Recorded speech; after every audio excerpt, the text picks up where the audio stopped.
Bom dia, pessoal. Dando continuidade aqui aos assuntos de vocês de potências e raízes, agora nós vamos aprender como calcular a raiz quadrada exata e raiz quadrada não exata de um número, tá?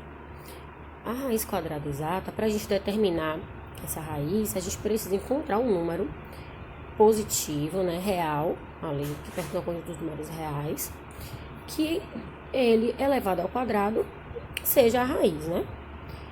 Basicamente é dessa forma que a gente encontra. E aí a gente tem a seguinte pergunta: mas como calcular esse número? Por exemplo, se você tem um número pequeno, como 25, a gente já sabe que o número elevado ao quadrado que dá 25 é 5, é algo rápido, né? A gente faz de cabeça. 36 é a mesma coisa. Se 36 é um número pequeno, a gente sabe que 6 elevado ao quadrado é igual a 36. Mas e se a gente estiver falando de um número maior, 144, que não seja algo tão trivial de se fazer, né, de cabeça, e você não saiba ali? Então, o método para descobrir essa raiz é a fatoração, ou seja, a decomposição aqui em fatores primos. Eu peguei o número 144 e comecei a dividir ele, né? Dividir por 2 e depois por 3. Daí, eu tenho que escrever esse número como uma potência, né? Então, meu número 2 ali, ele aparece 4 vezes. E o número 3, ele aparece 2 vezes. Então, para calcular essa raiz, nós teremos isso aqui. Raiz de 144, né? Eu reescrevi a raiz de uma forma diferente. Então, meu 144 é a mesma coisa de 2 elevado à quarta potência multiplicado por 3 ao quadrado. Daí nós precisamos utilizar agora a propriedade de potência de mesma base, né? Multiplicação de potência de mesma base. Eu tenho 2 à quarta, só que o meu índice da raiz aqui é quadrado. Eu preciso que todo mundo que esteja dentro da raiz também esteja com o mesmo índice para poder eliminar essa raiz. Então, eu reescrevi, né? 2 à quarta é a mesma coisa que 2 ao quadrado vezes 2 ao quadrado, certo? Quando eu voltar, fizer a operação inversa, eu vou conservar minha base, vou somar meus expoentes, e aí eu vou encontrar ali o 2 à quarta, certo? E o meu 3 ao quadrado permanece. Então, como agora o índice da raiz e o expoente, né, dentro da raiz são os mesmos, eu posso cancelar os dois aqui e retirá-los da raiz. Então, eu retirei o 2, o 2 e o 3, certo?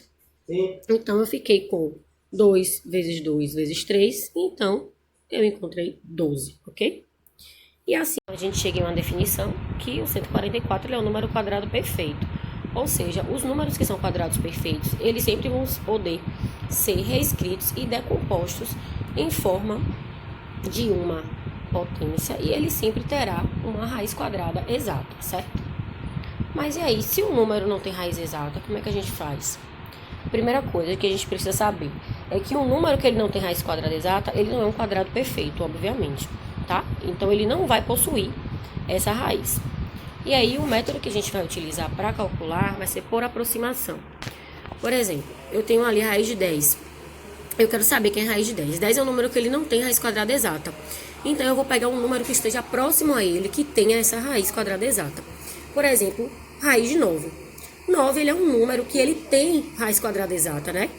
E a raiz quadrada de 9 é 3. Então, por aproximação, eu vou pegar o número 3 e aí eu vou adicionar uma casa decimal, 3,1. Ou seja, eu vou fazer ali 3,1 ao quadrado, ou 3,1 vezes 3,1. Quando eu fizer essa multiplicação, eu encontro 9,61. É um número próximo de 10. Então, eu escrevo que a raiz de 10 é aproximadamente 3,1. Ok? Você vai aproximar as casas decimais aqui até você encontrar um valor que seja próximo, né? Eu não peguei o 3,2 porque 3,2 vai passar do valor de 10, certo? Então, eu paro no 3,1. Vamos ver um outro exemplo aqui. Eu tenho raiz de 17. O número próximo que eu tenho de 17 que possui uma raiz quadrada é o 16, né? Que eu sei que ele é 4. Então, eu vou pegar a primeira casa decimal, vou elevar o número todo ao quadrado. Então, eu peguei 4,1, elevei ao quadrado, encontrei 16,81, certo? Então, a minha raiz aproximada de 17 é 16,81.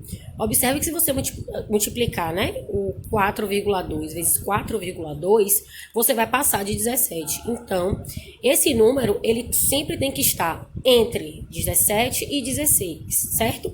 Esse número vai estar ali, beleza?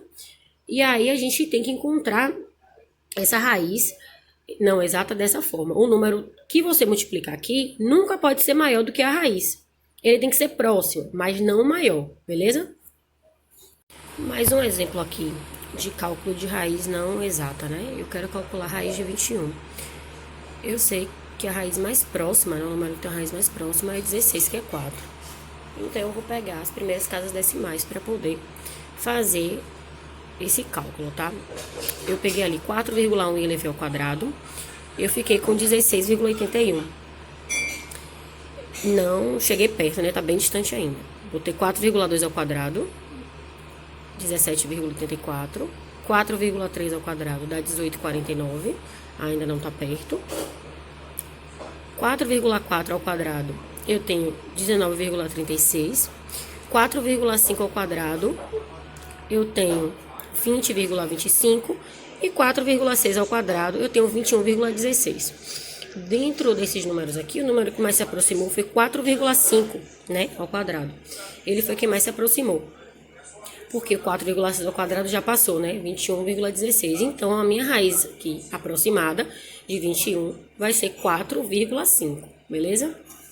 Dito isso, agora com vocês, a atividade de vocês é o módulo página 62 a página 66, para vocês me entregarem no dia 8. Só lembrando que a página 66, ela contém apenas uma questão, que é continuação da página 65, certo? Até o próximo vídeo, galera.